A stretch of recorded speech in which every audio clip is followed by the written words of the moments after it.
ये खबर पारुल यूनिवर्सिटी द्वारा प्रस्तुत की गई है। देखिए, कांग्रेस बौखलाहट में है।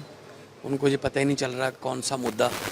कांग्रेस में आपस की लड़ाई कुर्सी की वही ख़त्म नहीं हो रही। तो पंजाब की लड़ाई तो वो लड़ नहीं रहे, कोई पंजाब के मुद्दे की तो बात नहीं कर रहे। वो तो कह रहे हैं कि गो बैक मिस्टर बुघेल, आपस में कुर्सियां उनकी चल रही हैं, लड़ाइयाँ हो रही हैं। तो इससे पता चलता है कि कांग्रेस में सब कुछ अच्छा नहीं है। हाँ, मैंने देखे हैं। मतलब उनका अपना ही नियुक्त किया हुआ प्रभारी है, तो अलग अलग गुटों में है। तो कांग्रेस की जो हालत इलेक्शन के आसपास जाके होती है, उसी हालत की तरफ पंजाब का यूनिट भी बढ़ रहा है। और हर रोज़ उनकी कोई ना कोई कहीं ना कहीं जाके लड़ाइयाँ होती हैं। और ये आपस की लड़ाइयाँ जो हैं वो लोग कहेंगे तुम ठीक कर लो। 2027 में आम आदमी पार्टी को दोबारा भारी बहुमत से सरकार में लाने वाले लोग।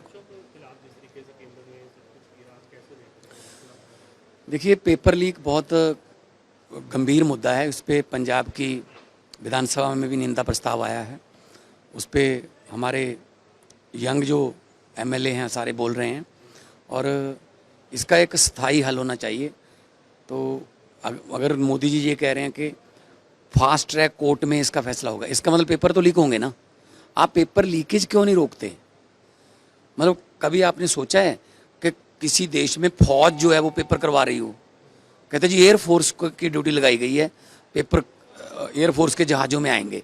मतलब आपके अफसर इसका मतलब इतने बेलगाम हैं कि आप उन पर कोई कार्रवाई नहीं कर सकते।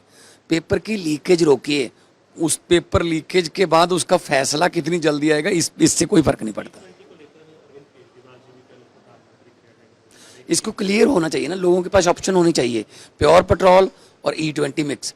पहले कुछ हमारे यहाँ कहावत थी, जब कुछ घटनाएं ऐसी हुई थी कि अगर किसी ने किसी से दुश्मनी निकालनी है तो उसके ट्रक में, उसकी तेल की टंकी में, या उसकी कार की तेल की टंकी में, या ट्रैक्टर की तेल की टंकी में चीनी डाल जाते थे तो इंजन सीज हो जाता था।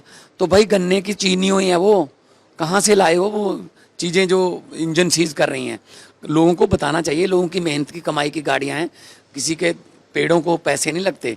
बड़ी मेहनत की कमाई से लोग अपनी गाड़ी खरीदते हैं, और उस गाड़ी को सरकार ही ख़राब कर रही हो एक ऐसा तेल हमें बेचकर। और उस तेल का रेट का भी फ़र्क नहीं है, कोई माइलेज का फ़र्क है। तो E20 पे सरकार को जवाब देना चाहिए संसद में।